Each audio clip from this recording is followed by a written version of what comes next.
I just released a new EP called Falling to Rise Again, and the last song is called Sonic Lights, where I wrote a laser harp part that I wanted to have a distinct synth sound.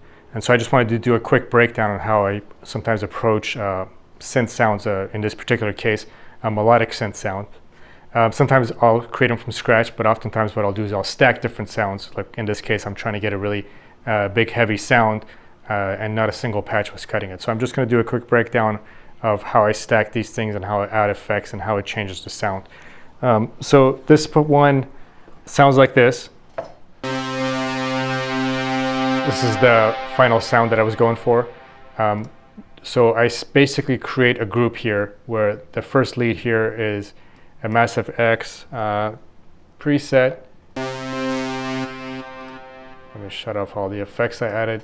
So this one by itself sounds like this. So a very basic analog sound. And then on a second one, I'm using one of the Arturia ones. This one has just adds a little bit of brassiness to it. So it's fairly quiet, but it does add. And then what I do is I usually will add a couple of harmonics. So in this case, the OBX, which is definitely one of my favorite new synths. This one adds a harmonics and a little bit of a shimmer effect on the top end. And then a second harmonic component. This one gives it a little bit more of an aggressive sound. Typically Hybrid Keys is not for that, but worked out really nice for this. So, you know, it's got a little bit of that distorted guitar sound. So all of them together, without any effects on the chain, sounds like this. And then once that's there, add a little bit of chorus.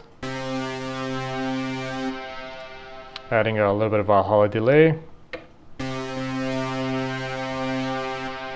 And then split EQ. This is to bring up the highs a little bit, but also more of the transients, just so it cuts through better. And then just the Logic channel EQ. This is just for safety. There's nothing really below 121, but I have it here anyway. And then using a Clipper plugin. It's a great plugin that I recently got that I've been using on everything. Really affects the loudness factor and really cuts through. And then last but not least, using Smart EQ by Sonible to be able to mesh that in better with all the other components. And that's the final sound. And together it sounds like this.